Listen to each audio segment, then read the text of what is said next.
Guys! Welcome to my vlog. So, nanapod ka. Magluto pa ito kumahaw. Yan, ang palaya. Mag-slice ng kamatis, sibuyas, kamatis. Ayan, luto na natin. Igisa ang ahos. And then, walang bata nagsulod. And then, sibulyon. Tapos, gasa na to ang palaya. Gimix na og asin. And then, kuha tagduha ka itlog para isagol sa ampalaya.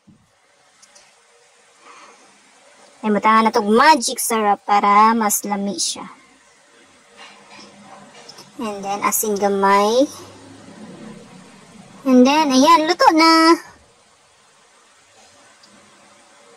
Yan. Next is talong. Ayan. Isang talong lang guys. Kaya duha raman may mukhaon ni mama. Then, luto na. And, bulad na po. Duha raman sa bulad. Kaya duha raman po ni mama mukhaon na. Luto na. Tapos, magluto po ko og mais nga luto. Kay lami kayo pag mais ang iparis sa bulad. Then, natin kamatis, suka, halang. Ayan. Kita na maluto guys. Kanang mais. Kasi mo kaunit mais. Walang tagad ko. Ayan. Banis po sa kong anak.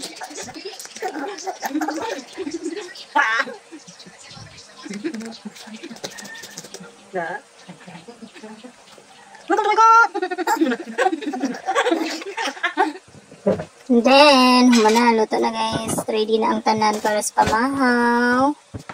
Huwag na na mama para mamahaw. Ayan. Luto na mais. Kasi mukhaon diha sa inyo. Og luto na mais. Lami kayo na siya guys. Tapos na isuka. Ay bulad. Ay halang. Okay. Mais. Kung anak lang tawra kaya di pa siya pwede mukhaon.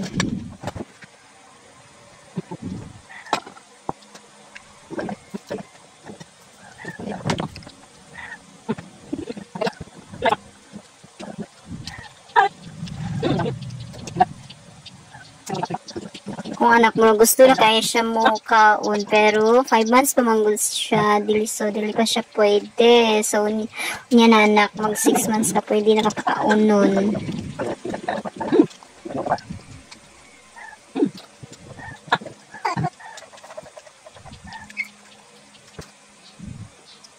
Yan, ulami kayo, talong, tapos nagsuka, and then ay budburan mo na ang palaya. Ini bulad ka, pero kung mga bulad. Wala to guys, thank you, bye!